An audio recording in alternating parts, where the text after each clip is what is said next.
As-tu déjà ressenti que Dieu te cachait pour mieux te révéler à lui-même? Charles de Foucault, ce nom résonne dans le silence, là où l'âme s'abandonne, sans comprendre. Il avait tout pour briller devant le monde, mais il a choisi de disparaître, vivre caché en Dieu. Pourquoi un homme abandonnerait-il gloire, confort, avenir, pour une vie d'invisibilité sacrée dans le désert? Ce n'était pas une fuite, c'était un appel au silence qui parle, à la présence qui ne se voit pas, à une remise totale de soi. Et c'est là que tout commence, et puisque tout commence dans le silence, nous allons prier ensemble. Si ce message touche ton cœur, écris ta prière dans les commentaires. Oui, même quelques mots. Laisser une intention, c'est déjà un acte de foi, parce que rien ne fleurit sans prière, et c'est dans l'abandon que Dieu fait grandir ce qui semblait mort. Alors, si tu ressens cet appel à te cacher en lui, like cette vidéo, abonne-toi pour ne rien manquer, et surtout, entre avec nous dans cette prière silencieuse qui transforme l'âme. Il fut un temps où Charles de Foucault avait tout ce que le monde pouvait offrir. Fortune, titres, admiration, une vie tapissée d'opportunités, d'aventures et de plaisirs. Il était jeune, brillant, entouré. Les salons parisiens, les fêtes militaires, les voyages lointains, tout cela semblait être la promesse d'une existence pleine. Mais dans cette abondance, quelque chose s'est fissuré. Un vide, d'abord imperceptible, a commencé à se creuser. Et plus il comblait ce vide avec du bruit et de l'excitation, plus il se rendait compte qu'aucune de ces choses ne parlait vraiment à son âme. Ce n'était pas une crise brutale, mais un glissement silencieux, un malaise intérieur, une fatigue du cœur. Il avait atteint tout ce que beaucoup désirent, et pourtant, au fond de lui, une question grandissait. Et après, il n'y avait plus de goût, plus d'élan. Tout était là, sauf le sens. C'est souvent dans ces moments de saturation que Dieu commence à murmurer, non pas en frappant à la porte avec fracas, mais en se glissant dans le silence entre deux plaisirs, dans l'essoufflement d'une gloire trop bruyante. Charles a senti ce manque comme une blessure invisible. Il ne pouvait pas encore mettre de mots dessus, mais il savait qu'il lui manquait l'essentiel. Il était entouré, et pourtant seul. Il riait, et pourtant il n'était pas joyeux. Il vivait, mais quelque chose en lui ne vivait plus. Et c'est souvent là que commence le chemin du retour. Non pas un retour à ce que l'on connaît, mais un retour à ce que l'on a oublié, l'intériorité, la profondeur, le divin. Il aurait pu étouffer ce vide, continuer à briller, à séduire, à collectionner les expériences. Mais ce vide ne le lâchait plus. Il grandissait en lui comme un appel vers autre chose, vers un lieu plus profond, plus vrai. Ce n'est pas le monde extérieur qui s'est écroulé, c'est le monde intérieur qui a frappé à la porte. Et pour entendre cette voix, il fallait se taire. Pour la suivre, il fallait tout quitter.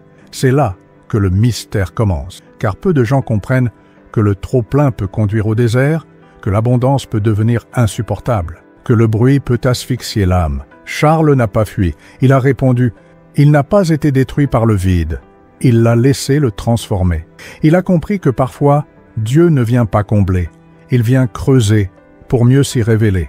Ce premier vide fut une grâce, une déchirure nécessaire. Il fut le seuil entre deux mondes, celui du paraître et celui de l'être. Et pour franchir ce seuil, il fallait oser écouter ce que le cœur disait doucement. Il y a plus. Il y a une vie que l'on ne voit pas, un amour qui ne s'impose pas, une lumière qui ne cherche pas la scène. C'est cette vie cachée que Charles va bientôt choisir. Une vie où le silence devient langage, où l'abandon devient puissance, où l'absence devient présence. Et toi, as-tu déjà ressenti ce vide dans l'abondance, ce malaise étrange quand tout semble bien, mais que l'essentiel manque? Écris-moi dans les commentaires si tu as déjà vécu ce moment où tu te dis « Je sens qu'il me manque quelque chose ».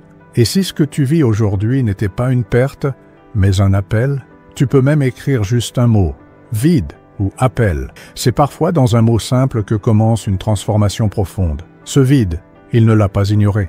Il aurait pu l'étouffer sous d'autres fêtes, d'autres conquêtes, d'autres voyages. Mais au lieu de fuir, Charles a laissé ce vide le conduire. Il a accepté de descendre dans cette faille intérieure, là où plus rien ne fait illusion. Et c'est précisément dans cette descente qu'un événement subtil mais bouleversant s'est produit.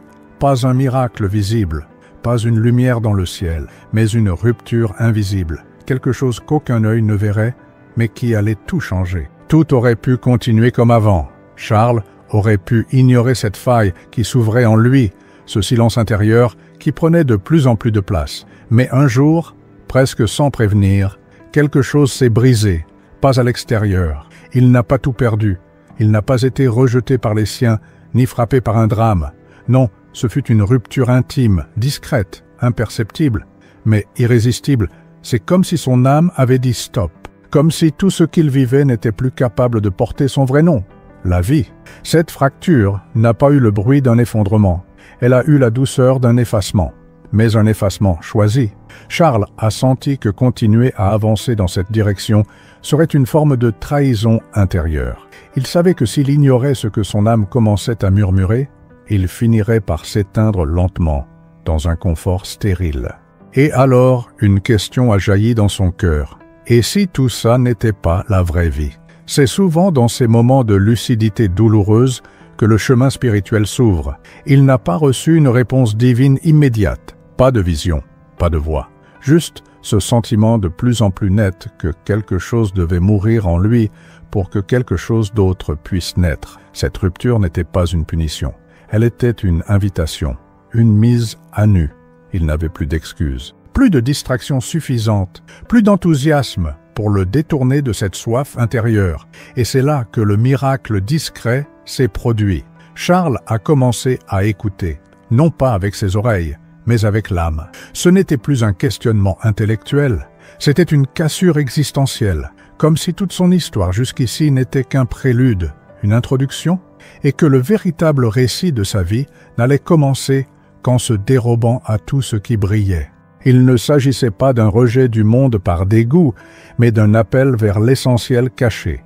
Il comprenait peu à peu que ce qu'il cherchait n'avait rien à voir avec ce qu'il avait poursuivi jusque-là, ni prestige, ni reconnaissance, ni plaisir, mais une présence, une vérité plus haute, une lumière qu'on ne voit qu'en fermant les yeux. Cette rupture, pour beaucoup, pourrait sembler étrange. Pourquoi quitter une vie pleine de possibles? Pourquoi s'exiler loin de tout, loin de la réussite, loin de la fête? Parce que quand Dieu commence à toucher une âme, le reste devient fade, non pas méprisable, mais insuffisant. Quand l'âme reconnaît enfin ce pourquoi elle a été créée, il n'y a plus rien d'assez grand en dehors de lui. Et Charles l'a compris. Il a compris que la voix de Dieu, parfois, ne hurle pas dans les tempêtes, mais souffle doucement dans les silences que le monde fuit. Et toi, as-tu déjà ressenti ce genre de rupture intérieure? Ce moment où tu sais que tu ne peux plus faire semblant, que quelque chose doit changer, même si tu ne sais pas encore quoi. As-tu déjà vécu ce type de fracture invisible, comme un passage entre deux mondes? Dis-moi dans les commentaires si tu as déjà eu cette sensation. Tu peux même écrire simplement « Je sens que ça craque en moi » ou « Je ne veux plus faire semblant ». Parfois, c'est ce pas intérieur qui commence à tout transformer. Et c'est là, au cœur même de cette fracture invisible, que Charles a pris une décision que peu oseraient même envisager. Il ne s'est pas contenté de changer de rythme ou de modifier quelques habitudes.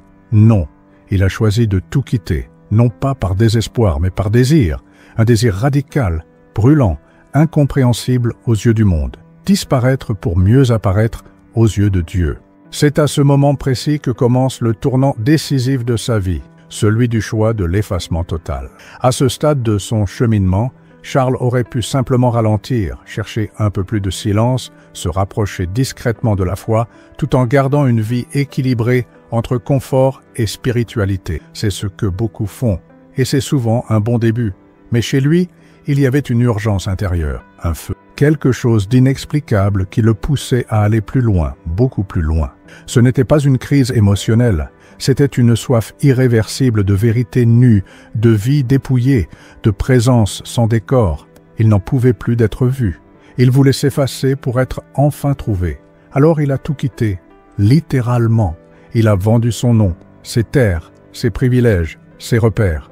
Non pas comme un fou qui abandonne par excès, mais comme un homme lucide qui comprend que ce qu'il cherche n'est pas compatible avec le bruit du monde. Ce n'était pas une fuite, c'était un exode intérieur. Il voulait sortir de lui-même, traverser ses illusions, détruire l'armure sociale qui l'enfermait dans ce personnage fabriqué. Et c'est ainsi qu'il a choisi un lieu à l'image de son désir, le désert. pas seulement un lieu géographique, mais un symbole. Un espace où rien ne flatte l'ego, où tout ramène à l'essentiel, où Dieu est la seule chose qui reste. Ce choix a dérouté, on l'a jugé, on l'a trouvé extrême. Mais pour lui, il ne s'agissait pas de paraître sage ou mesuré, il s'agissait d'être vrai, radicalement, entièrement. Il savait que rester dans les demi-mesures, c'était trahir cette voix intérieure qui l'appelait à tout perdre pour tout recevoir. Disparaître n'était pas un effondrement, mais un acte de foi. Croire que l'invisibilité pouvait devenir féconde, que le silence pouvait parler, que l'absence de reconnaissance humaine pouvait révéler une gloire cachée et brûlante. Charles n'est pas allé dans le désert pour chercher Dieu comme un explorateur cherche un trésor. Il y est allé pour se faire petit, pauvre, inutile, pour que Dieu puisse enfin le remplir autrement. Il voulait devenir un avec le silence, un avec les oubliés, un avec ceux que personne ne remarque. C'était là son sacrifice, mais aussi son amour, car c'est par amour qu'il a choisi de disparaître, pas par haine du monde. Il ne fuyait pas l'humanité, il la rejoignait autrement, dans l'ombre, dans le service, dans la présence invisible. Et ce choix de disparaître a tout changé. Il n'a pas tué sa mission, il l'a révélée. Charles est devenu plus rayonnant dans l'oubli que dans la lumière. Sa vie a commencé à parler sans un mot. Il n'enseignait pas, il n'imposait rien. Il était juste là, vrai, présent, offert. Une sorte de lumière douce dans un coin du monde. Une vie tellement cachée qu'elle devenait transparente à Dieu. Ce choix-là, ce renoncement absolu à être quelqu'un, c'est peut-être la décision la plus révolutionnaire que l'on puisse prendre aujourd'hui. Dans un monde qui hurle pour exister, il a chuchoté pour aimer. Et toi qui m'écoutes, tu sens peut-être cette tension en toi aussi. L'envie d'arrêter de prouver, de plaire, de performer. Le besoin de retrouver un lieu intérieur où tu n'as plus rien à montrer. Ce choix de disparaître n'est pas une fin, c'est un commencement. C'est le seuil d'une autre forme de fécondité, d'un autre mode d'existence. Et c'est précisément dans cette absence volontaire que quelque chose de divin commence à respirer. Et c'est en entrant dans cette absence choisie, dans ce silence volontaire, que Charles a véritablement commencé à vivre autrement. Là où tout semblait fini, quelque chose s'est ouvert. Non plus une quête extérieure, mais une plongée profonde dans l'essentiel. Car dans le désert, il n'a pas seulement trouvé le vide, il a découvert une autre manière d'être, une manière d'écouter, de voir, de prier. Et c'est précisément dans cette école invisible que commence le chapitre suivant de son chemin. Le désert comme lieu de transformation intérieure. Lorsque Charles de Foucauld s'installe dans le désert, il ne cherche pas à se couper du monde, mais à se reconnecter à ce qu'il y a de plus vrai en lui. Le désert n'est pas une fuite, ce n'est pas un décor de solitude, mais un lieu de révélation. Là-bas, il n'y a rien à posséder, rien à contrôler, rien à prouver. Il ne reste que soi face à l'essentiel. Et cet essentiel, au début, peut faire peur. Le désert ne flatte pas l'ego, il t'épouille, il met à nu, il t'arrache tout ce que tu croyais être pour que ce que tu es vraiment puisse apparaître. Charles ne savait pas exactement ce qu'il allait y vivre, mais il savait qu'il devait s'y laisser transformer. Dans ce silence brûlant, tout prend un autre poids. Le moindre geste devient offrande, le moindre souffle devient prière. Il n'y a pas de spectacle, pas de spectateur, seulement Dieu et un homme qui apprend à ne plus être maître de sa vie. Le désert l'oblige à ralentir, à écouter, à accueillir la présence là où il croyait qu'il n'y avait que vide. Et c'est précisément dans cette présence sans visage que quelque chose s'ouvre en lui. Il découvre une paix qui ne dépend de rien, un amour qui n'a pas besoin d'être mérité, une lumière qui se manifeste quand on accepte de rester dans l'ombre. Mais cette école est rude, elle est lente. Il n'y a pas de gratification immédiate. Il faut traverser l'aridité, les jours sans fruits, les prières sans réponse. Charles passe par des phases d'ennui, de doute, de fatigue profonde. Le désert ne flatte pas l'enthousiasme.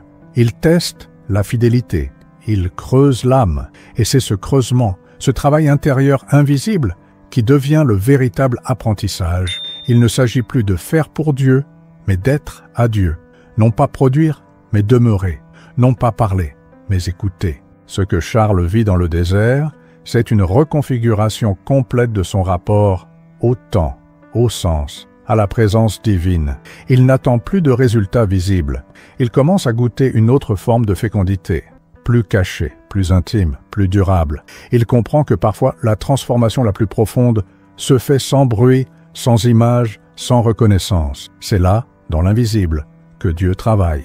Pas dans les grandes actions, mais dans l'acceptation humble de chaque instant. Dans le fait de rester là, fidèle, même quand rien ne semble changer. Le désert devient peu à peu un lieu d'habitation intérieure. Ce n'est plus une épreuve à surmonter, mais un lieu d'amour. Un espace où l'on n'a plus besoin de se défendre, de convaincre, de performer. Charles s'y abandonne chaque jour un peu plus. Et plus il s'abandonne, plus il devient libre. Il ne cherche plus à réussir sa mission. Il cherche simplement à aimer. À être là, pleinement présent, à celui qui le regarde dans le secret. Et toi, est-ce que tu es déjà passé par un désert intérieur, ce moment où tout ralentit, où tu n'entends plus Dieu, où le silence te semble lourd, mais où, quelque part, tu sais que tu es en train de changer? Dis-moi dans les commentaires si tu vis ou as vécu cette traversée. Tu peux écrire « Je suis en désert » ou « Dieu me travaille en silence ». Partager cela, c'est aussi entrer dans cette même école. Et c'est dans cette école du désert, silencieuse et invisible, que quelque chose d'encore plus profond a commencé à naître en Charles. Car il ne s'agissait pas seulement de se transformer lui-même. Peu à peu, sans bruit, sa simple présence est devenue message. Sans discours, sans stratégie, sans visibilité, il a commencé à aimer autrement. À aimer comme on respire, comme on prie. Un amour silencieux, incarné, offert. Et c'est ainsi qu'il entre dans la plus mystérieuse des missions, celle d'aimer sans rien dire. Dans ce coin reculé du désert, loin de toute scène, Charles de Foucauld commence à vivre ce que peu comprennent, une mission sans parole, un apostolat sans prédication, une influence sans visibilité. Il aurait pu choisir une autre voie, plus classique, plus directe, devenir missionnaire actif, évangélisateur zélé, fondateur charismatique. Mais non, il sentait que son appel était ailleurs, plus bas, plus caché, plus silencieux. Aimer, tout simplement. Aimer dans le quotidien, dans la discrétion, dans l'insignifiance apparente. Aimer sans parler, sans convaincre, sans imposer. Un amour offert comme un parfum discret qui touche sans bruit, qui transforme sans se faire remarquer. Ce choix n'a rien d'évident. Il demande une force intérieure immense, car dans ce silence, il n'y a ni reconnaissance, ni résultat visible, ni signes extérieurs de succès. Il faut tenir jour après jour dans une fidélité invisible, où la seule preuve d'utilité est l'amour lui-même. Et c'est là que Charles va puiser dans le cœur même de Dieu. Il devient présence, une présence simple, gratuite, désarmée. Il ne cherche pas à convaincre, il ne cherche même plus à réussir quoi que ce soit. Il est là pour aimer, il accueille, il aide, il écoute, il sert, sans attendre de retour. Il vit au milieu de musulmans dans une culture différente de la sienne, sans chercher à imposer ses codes, sa foi, son langage.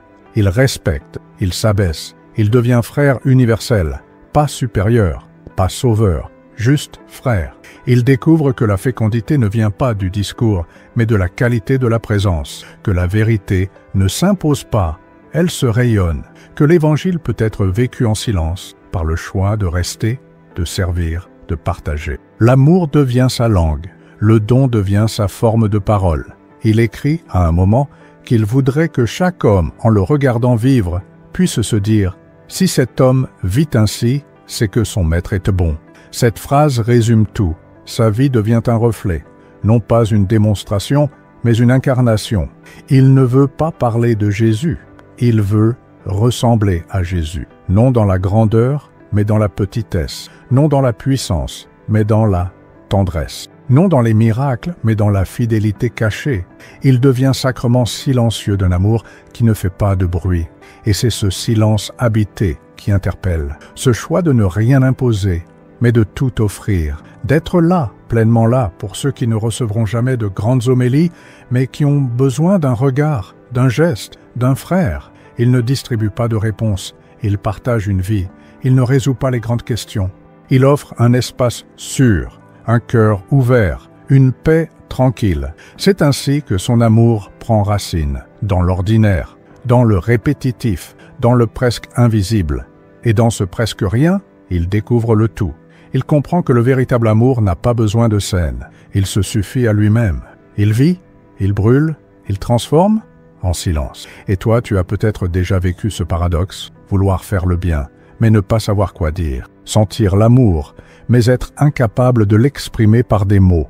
Peut-être que, comme Charles, ton appel n'est pas de parler, mais d'aimer silencieusement, authentiquement, totalement. Et c'est dans cette manière d'aimer, discrète et désarmée, que Charles va toucher le cœur même de ce qu'est la foi, l'abandon total entre les mains de Dieu. Car pour aimer ainsi, sans récompense ni reconnaissance, il faut une confiance radicale, une confiance qui ne calcule pas, qui ne retient en rien. Peu à peu, cette attitude intérieure devient sa prière. Et cette prière devient un abandon si profond qu'il en fera les mots les plus puissants de sa vie. À mesure que Charles de Foucauld s'efface du regard du monde, il entre dans une réalité plus dense, plus nue, plus radicale, celle de l'abandon total. Cet abandon n'est pas passif, ce n'est pas une résignation triste ou une fuite du réel. C'est au contraire une forme de courage extrême, une plongée volontaire dans le mystère de la confiance absolue. Il n'attend plus que les choses se passent comme il le veut. Il choisit de tout remettre entre les mains de Dieu, sans garantie, sans visibilité, sans retour immédiat. Et cette décision, silencieuse mais brûlante, devient sa force secrète. Il écrit cette prière bouleversante « Père, je m'abandonne à toi. Fais de moi ce qu'il te plaira. » Une phrase simple mais vertigineuse. Car dire cela, vraiment, c'est renoncer à tout contrôle, à toute maîtrise. C'est accepter que sa vie ne soit plus un projet personnel, mais une offrande vivante. C'est descendre dans ce lieu intérieur où il ne reste que la foi nue, le oui brut, la disponibilité totale. Et Charles le fait non pas par héroïsme, mais par amour. Il ne cherche pas à se surpasser. Il cherche à s'offrir entièrement. Cet abandon, il ne le vit pas une fois pour toutes, comme une décision unique. Il le recommence chaque jour, chaque matin dans le désert. Chaque geste offert, chaque silence habité devient un nouveau oui. Ce n'est pas une soumission forcée, c'est une liberté offerte. Il choisit de faire confiance même dans l'inconnu, de marcher même sans voir, de croire même sans ressentir. Et cette foi sans appui devient le lieu où Dieu agit puissamment, dans l'invisible, dans l'intime. Il découvre alors que l'abandon n'est pas une perte, c'est une ouverture. Ce n'est pas un effacement, mais un passage. C'est là, quand il ne retient plus rien, que tout peut enfin advenir. Car ce que Dieu veut faire en nous ne peut éclore que dans un cœur totalement disponible. Charles devient comme un sol nu, prêt à accueillir la semence divine. Et même si aucun fruit n'apparaît encore à ses yeux, il continue de croire que l'œuvre est en train de se faire, sous la surface, en silence. Ce choix d'abandon va jusqu'au bout. Il ne met pas de conditions. Il ne dit pas « je veux bien si tu me montres où ça va me mener ». Non, il dit juste « fais de moi ce que tu veux ». Et dans ce lâcher-prise total, il atteint une forme de paix que rien ne peut voler. Pas même la peur, pas même l'échec, pas même la mort. Il n'appartient plus à ses projets, à ses attentes, à ses désirs. Il appartient. Point. Et c'est dans ce simple fait d'appartenir à Dieu qu'il trouve sa joie. Ce que Charles vit ici dépasse les mots. C'est une révolution intérieure. Dans un monde qui valorise la performance, le contrôle, la prévisibilité, il choisit l'inverse. Il choisit l'insécurité sacrée de celui qui ne sait pas, mais qui aime. De celui qui ne comprend pas toujours, mais qui se donne quand même. Et ce mystère de l'abandon devient la clé de tout. Il n'y a plus de plan humain à réussir. Il n'y a plus qu'un amour à vivre, dans la confiance la plus totale, même dans le noir. Et toi, est-ce que tu arrives à dire cette phrase sincèrement? Est-ce que tu as déjà essayé de t'abandonner sans condition? Écris-moi dans les commentaires ce que cette prière t'évoque. Tu peux simplement dire « je m'abandonne » ou « je veux faire confiance ». Ces mots, s'ils viennent du cœur, peuvent devenir le début d'un changement silencieux mais immense. Et c'est justement dans cette confiance sans filet, dans ce dépouillement total, que Charles atteint le cœur même de sa mission, non pas celle qu'il avait imaginée, mais celle que Dieu avait discrètement préparée. Une mission sans programme, sans public, sans résultat mesurable. Une mission née dans l'abandon est destiné à rayonner dans l'invisible. Car à ce stade de son chemin, une question brûle silencieusement, et si tout cela, au fond, était aussi un appel pour toi? Il arrive un moment dans le récit d'une vie comme celle de Charles de Foucault où l'on ne peut plus se contenter d'admirer. Quelque chose en nous commence à résonner. Ce n'est plus une belle histoire à contempler de loin, c'est un miroir. Une question silencieuse qui monte dans l'âme. Et moi, est-ce que ce que je vis, là où je suis, dans mes silences, dans mes fatigues, dans mes absences, ne serait pas déjà le début d'un même appel? Pas un appel à faire comme Charles, ni à tout quitter pour le désert, mais un appel à disparaître un peu, à se rendre disponible, à faire moins de bruit pour entendre davantage, dans un monde où l'on nous pousse à nous exposer, à nous affirmer, à nous imposer, cette voie semble à contre-courant. Et pourtant, combien de fois as-tu senti en toi ce désir de paix, de profondeur, de vrai? Combien de fois as-tu été fatigué de devoir toujours prouver, justifier, courir après quelque chose qui ne te remplit pas vraiment? Ce que Charles a vécu dans le désert n'est pas réservé aux grands mystiques. C'est une invitation universelle, intime, personnelle, une façon de vivre connectée à l'essentiel, même au milieu du bruit, une manière de dire à Dieu, sans forcément tout comprendre, « Je suis là, et je suis à toi ». Il ne s'agit pas de changer tout autour de toi. Il s'agit de te laisser changer à l'intérieur. Charles n'est pas devenu un autre homme du jour au lendemain. Il est devenu lui-même, en laissant tomber ce qu'il n'était pas. Et c'est peut-être ça ton prochain pas. Non pas faire plus, mais t'alléger, t'ouvrir, t'abandonner. Ce n'est pas confortable, ce n'est pas spectaculaire, mais c'est vrai. Et dans cette vérité silencieuse, Dieu agit. Il transforme. Il féconde ce qui était sec. Il rend habitable ce qui semblait vide. Et si le silence que tu ressens parfois n'était pas un vide à fuir, mais une présence cachée? Et si les choses qui tombent autour de toi n'étaient pas des échecs, mais des espaces que Dieu libère pour y venir lui-même? Et si ce que tu crois être une mise à l'écart, une invisibilité, était en réalité une préparation divine, une maturation secrète? C'est ainsi que Dieu agit, dans l'ombre, dans le lent, dans le discret. Et c'est là qu'il appelle aussi. Peut-être que tu vis une transition, un moment flou, un temps où tu ne sais plus trop ce que Dieu attend. Peut-être que tu traverses un désert, pas de sable, mais intérieur. Et ce désert-là peut devenir un sanctuaire, un lieu où tu n'as plus besoin de te cacher derrière des mots ou des masques. Un lieu où Dieu peut enfin parler à ton cœur sans filtre. C'est là, dans ce terrain nu, que l'appel naît. Pas dans les grands rêves, mais dans une réalité simple. Vivre pour Dieu, même si personne ne voit. Charles a répondu à cet appel en disparaissant du regard du monde. Toi, tu peux y répondre en devenant pleinement présent là où tu es, en vivant chaque instant comme un espace sacré. Ce n'est pas l'endroit qui fait le désert, c'est l'ouverture du cœur. Et si ce que tu ressens en ce moment, ce frémissement intérieur, ce besoin de profondeur, était déjà une réponse en train de naître, disparaît un peu, juste assez pour que Dieu prenne plus de place. C'est là que tout commence vraiment. Si tu es arrivé jusqu'ici, c'est que quelque chose en toi a été touché. Et nous aimerions vraiment savoir comment ce message a résonné dans ton cœur. Prends un instant maintenant et écris dans les commentaires « J'ai entendu la voix de Dieu dans cette vidéo ». Ce simple geste peut ouvrir un espace de partage profond pour toi et pour d'autres qui liront ton témoignage. Dis-nous, quelle parole t'a le plus marqué? Quel moment t'a bouleversé? Ce désert, ce silence, cette disparition, ont-ils fait écho à quelque chose que tu vis aujourd'hui? Ton commentaire peut être une graine de foi plantée dans la vie de quelqu'un d'autre. Et si tu veux continuer cette marche intérieure, n'oublie pas de t'abonner à cette chaîne. Chaque vidéo ici est pensée comme un refuge, un espace sacré pour les âmes fatiguées, en quête de sens, de paix, de vérité. Clique sur « J'aime » pour soutenir cette mission spirituelle. Tu ne fais pas qu'aider une vidéo à circuler, tu participes à la diffusion d'une lumière douce, silencieuse, mais profondément transformatrice. Et surtout, ne pars pas encore. Le prochain épisode t'attend juste ici, à l'écran. Tu y découvriras la suite de ce chemin de dépouillement, de confiance et d'amour caché.